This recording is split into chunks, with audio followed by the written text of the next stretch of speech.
Madame, Monsieur, Yaorana et bienvenue dans votre journal. Voici les titres de ce mercredi. Deuxième et dernier jour du Forum de l'économie bleue. Le financement des projets était au centre des discussions des acteurs publics et privés du secteur. Certains seuils d'éligibilité empêchent de débloquer des fonds. L'objectif est d'y remédier. On se tournera ensuite vers l'environnement avec la grande célébration du Mana de l'océan organisée par l'Ifrecorps. L'événement a lieu ce soir dans un hôtel de Fa'a. Nous retrouverons sur place Esther Cuneo avec VTA Liao, le lauréat du Grand Prix. C'est un pan de notre artisanat. Le tapa fait l'objet d'un festival cette semaine. Vous avez 4 jours pour vous rendre à la deuxième édition du Taupiti Ariyeuil. L'occasion de tout savoir sur cette étoffe végétale et ses déclinaisons dans l'Océanie. Vous pourrez même fabriquer la vôtre et repartir avec.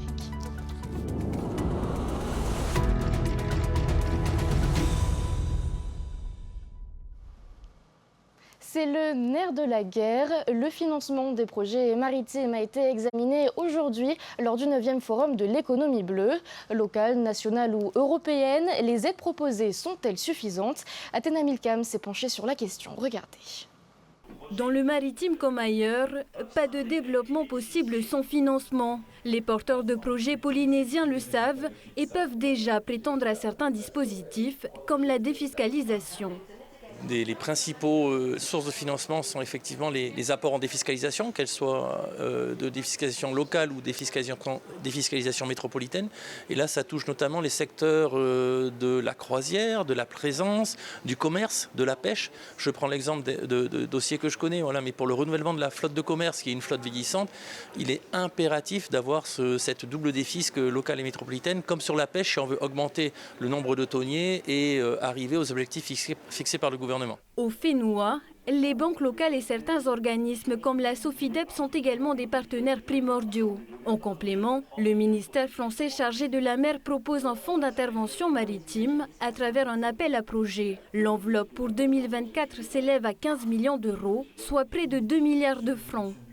Pour prendre des exemples en Polynésie française, donc on a eu le phare de Maïna, qui a été donc un dossier important pour nous puisque le fonds a apporté plus de 1 million d'euros pour la rénovation en fait de ce phare. Alors c'est toujours des projets qui sont cofinancés. On a eu également un dossier très intéressant l'année dernière sur qu'on a appelé Bourse des marins, qui a été porté par la Direction polynésienne des affaires maritimes et qui a vocation, pareil, un cofinancement État-pays, à créer un dispositif de bourse pour aider les Polynésiens qui souhaitent aller se former sur des filières maritimes de navigation, en fait, sur des formations qui n'existent pas en fait au FENUA.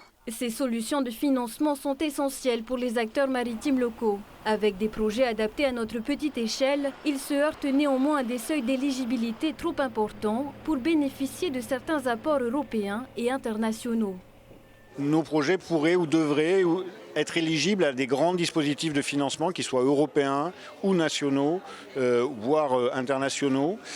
Mais la difficulté qu'ont nos porteurs de projets, c'est que souvent, nos projets sont trop petits financièrement parce que ils sont dimensionnés à l'échelle de nos îles et du coup ne sont pas éligibles à ces grands programmes dont le ticket d'entrée, on va dire, le seuil pour pouvoir être éligible est trop élevé pour nos porteurs de projets polynésiens. Le cluster maritime veut porter la voix des acteurs polynésiens à plus grande échelle. Un travail de négociation et de lobbying est effectué auprès de grands responsables nationaux, européens et internationaux lors de déplacements à l'étranger, comme lors des assises de l'économie de la mer la semaine prochaine à Bordeaux. À l'issue de ces 2 journées de forum, le cluster maritime présente ses conclusions ce soir dans un hôtel de Fa'a. Sur place, on retrouve Esther Cuneo, Yaorana. Et cette soirée permet de remettre les prix aux lauréats de la première édition des trophées Taux Arif, mais c'est aussi le point de départ d'un grand événement.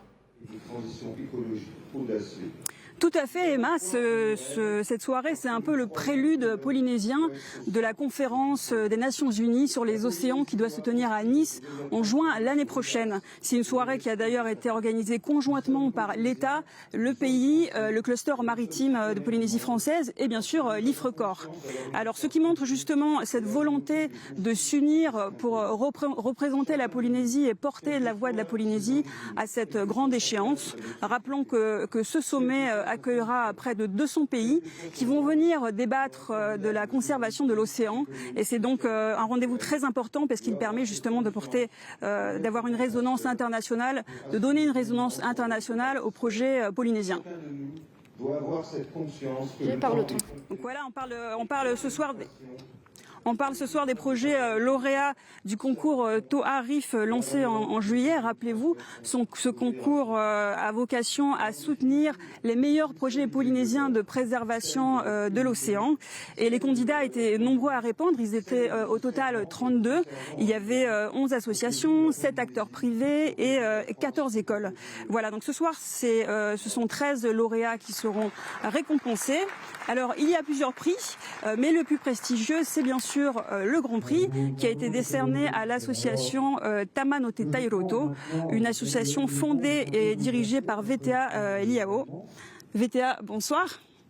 Bonsoir. Alors, ton but, c'est de découvrir les mystères de la reproduction synchronisée des Porites russes, une espèce de corail très spécifique. Alors, il y avait beaucoup de candidats très sérieux à ce concours. On peut citer Coral Gardeners ou la Mokaran Society. D'après toi, qu'est-ce qui a fait la différence face au jury ? Je pense que ce qui a fait la différence, c'est que notre projet a déjà une dimension internationale, puisqu'on va essayer d'observer ce phénomène dans l'océan Pacifique et Indien. Et surtout, notre projet, en fait, il implique vraiment les personnes dans le projet. On leur demande d'aller dans l'eau, d'aller observer ce phénomène exceptionnel. Et c'est toute une aventure scientifique qu'on n'a pas encore finie. Il y a encore des choses à découvrir. Et c'est vraiment impliquer ces personnes qu'on ne connaît pas du tout, dans tous ces autres pays, à venir partager cette observation avec nous, en fait. Donc je pense que c'est vraiment ça qui a fait la différence. C'est l'aspect pédagogique participatif, quoi. C'est ça, impliquer les gens, participatif. Et c'est un phénomène vraiment important, la reproduction du corail aussi. Et voilà, donc c'est tout ça, je pense. Alors, comment cette observation simultanée, pourquoi elle est si importante pour la protection du corail et en quoi l'observation de ce phénomène contribue justement à la protection du corail ? En fait, il faut bien comprendre que ces phénomènes de reproduction naturelle des coraux et autres animaux marins, c'est les phénomènes les plus importants pour nos lagons en fait. Parce que c'est ces phénomènes qui contribuent à régénérer nos récifs, à refaire les stocks de poissons ou autres. Donc sans ces phénomènes, on ne pourra plus utiliser notre lagon, notre récif. Donc c'est vraiment les phénomènes les plus importants. Et notre projet permettra de mettre la lumière là-dessus. Et après, on est toujours dans une étape d'acquisition de connaissances encore. Une fois qu'on a vraiment compris comment est-ce qu'il marche, comment est-ce qu'il peut se synchroniser dans deux océans en même temps, la prochaine étape, c'est la conservation. Maintenant, comment est-ce qu'on peut vraiment le préserver de nos actions ? On sait quel jour ça se passe, à quelle heure ça se passe. Donc à nous de réfléchir comment est-ce qu'on peut protéger ce phénomène. Il faut d'abord comprendre pour pouvoir préserver ce phénomène naturel. C'est ça, il faut comprendre. Donc là, on connaît un peu le jour, la date et l'heure. Mais quel est le facteur qui déclenche cette pente, qui les synchronise tous ? On ne sait pas encore. Une fois qu'on a compris ça, ce sera le facteur le plus important. Et donc, est-ce qui va être perturbé avec le changement climatique, nos actions, on ne sait pas encore. Et ce sera une prochaine étape. Alors, les Nations Unies ont labellisé ton projet comme l'événement de la décennie pour les sciences océaniques, c'est pas rien. Quelle résonance ce titre il donne à ton projet ? Qu'est-ce que ça peut te permettre de faire derrière ? Donc nous, on essaie de mobiliser des observateurs dans 50 pays et territoires. Okay ? Notre association, elle a à peine 3 ans aujourd'hui. On n'est pas connu en fait. Et le fait d'avoir un label tel que celui des Nations Unies, déjà eux diffusent sur leurs réseaux sociaux. Donc déjà, ça nous donne une visibilité énorme et on espère que ça va toucher des pays, des gens dans tous ces pays-là qu'aujourd'hui on peut pas encore, on n'a pas de contact avec eux encore. Donc et puis voilà, avec les sommets des océans à Nice, on parle d'un seul océan. Notre projet Connected by the Reef, c'est tout ça, on est tous connectés par ces récifs en fait. Merci VTA pour toutes ces précisions. Donc on va revenir maintenant sur un autre prix décerné ce soir, celui des écoles, remis à 8 établissements. Les jeunes lauréats ont été accueillis ce matin dans un hôtel de Fa'a par l'association Te Mana o Te Moana. Un reportage de Sophie Gebel et Rarahu Maha'a. Regardez. C'est au sein même de l'association Te Mana o Te Moana, dans les jardins de l'hôtel intercontinental, que les élèves ont été reçus pour une matinée découverte. Une récompense pour leurs travaux sur la préservation des récifs dans le cadre du concours IFRECOR. On en profite pour à la fois avoir invité les lauréats des prix du concours IFRECOR par rapport à leur thématique et les lauréats des classes, donc au niveau scolaire avec la DG2E, pour qu'ils se rencontrent et qu'ils présentent leur programme. Donc ça c'est super intéressant. Et puis c'est très important pour nous de relancer IFRECOR. C'est vraiment une initiative française très très intéressante. Et en Polynésie française, on a vraiment tout ce qu'il faut au niveau du terrain, au niveau des actions, au niveau des partenaires et des institutionnels pour mettre en valeur ces actions pour la protection des récifs coralliens. L'association Te Mana o Te Moana qui fête bientôt ses 20 ans. 20 ans de sensibilisation auprès du jeune public, soit 150 000 élèves accueillis depuis 2004. Des élèves, potentiels futurs acteurs de la protection de l'environnement. Quand je collecte des NAC, ça fait en même temps des déchets. Et là, on vient de voir une vidéo que ça a été abandonné et ça fait plein de déchets pour les poissons et les tortues. Si vous avez un message, ça serait lequel? D'arrêter de polluer la nature pour protéger les espèces. On voit l'engouement qui se trouve dans notre île aussi, les jeunes, et je pense que beaucoup de jeunes, aussi avec les associations au niveau de la sensibilisation, et les jeunes aujourd'hui sont sensibles au niveau de ce sujet-là, et c'est une bonne chose. On va y arriver, et je pense qu'on va y arriver. Depuis le mois d'août, ces élèves lauréats du concours IFRECOR ont tous entamé une réflexion afin de présenter un projet sur le thème « Mon récif, ma culture ». C'est un thème qui parle beaucoup pour les enfants parce que ça leur permet aussi de pouvoir faire passer un message, de pouvoir sensibiliser tout public, tous les partenaires, les familles qui gravitent autour d'eux. Les élèves ont jusqu'à avril 2025 pour concrétiser leur projet. Leurs réalisations seront présentées en juin à Nice lors de la 3e conférence des Nations Unies à laquelle la Polynésie participe. La décision a été prise ce matin au Conseil des ministres. Hani Ipaya prend la tête du centre hospitalier du Taoné. Elle remplace Claude Panero qui aura exercé ses fonctions pendant 4 ans.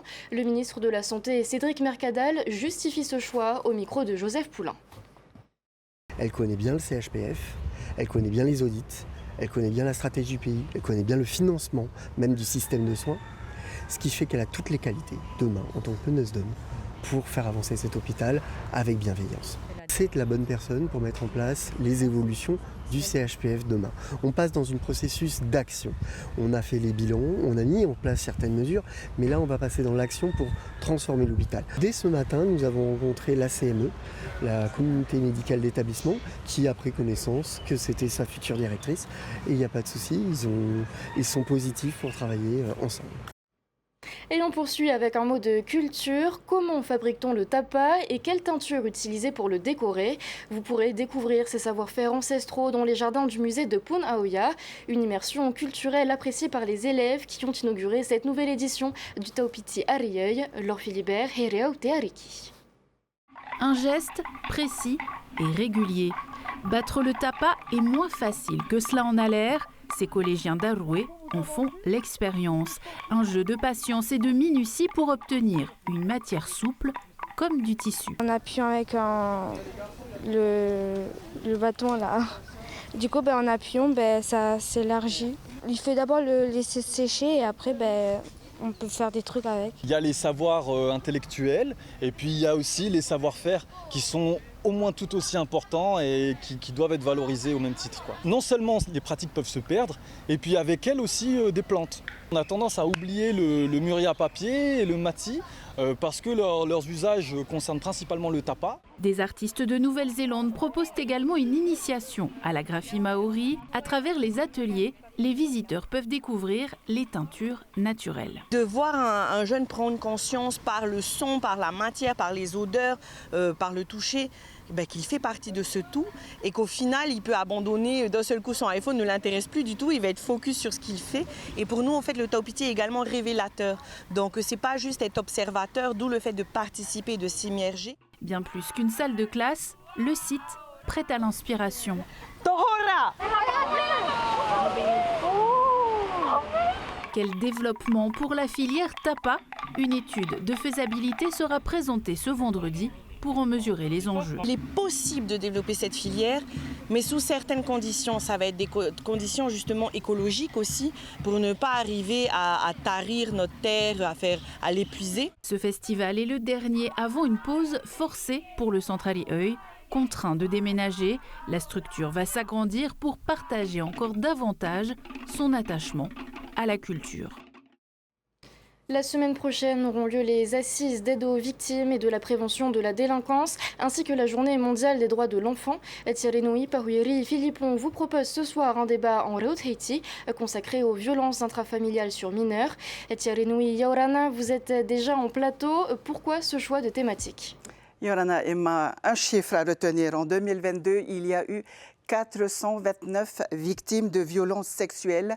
La moitié d'entre elles étaient mineures. Et la plus grande majorité ont vécu cette terrible expérience au sein même de leur famille. Et c'est aussi le cas pour toutes les formes de violences commises sur les enfants. Les attouchements, les viols, les coups, les violences verbales aussi sont le plus souvent commis par des proches. C'est pour toutes ces raisons, Emma, qu'il nous semblait primordial ce soir d'en parler pour comprendre ces violences, mais aussi de les combattre. Et avec qui allez-vous en débattre, Thierry?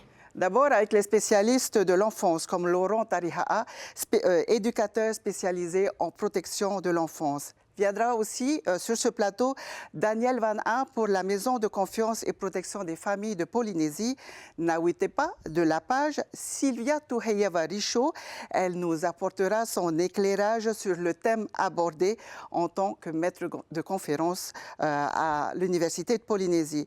Et pour un thème aussi important, il y aura également parmi nous Chantal Galnon, vice-présidente de la Polynésie, en charge des solidarités, de la famille et de la condition féminine. Un débat que je vous propose donc, Emma, de suivre en direct à la télé et sur le web à 19h20 au Réau Haïti. Merci beaucoup Thierry Nouy, on vous retrouve donc dans quelques instants. Et c'est la fin de ce journal. Merci de l'avoir suivi. À suivre sur TNTV votre émission de 0 à 100 km/h. À 19h20, ne manquez pas, on vient juste de l'entendre, le débat de Thierry Pahuiri Philippon sur les violences intrafamiliales sur mineurs. Je vous souhaite de passer une excellente soirée. On se retrouve demain. Retrouvez ce journal en replay sur notre site internet et notre application mobile TNTV.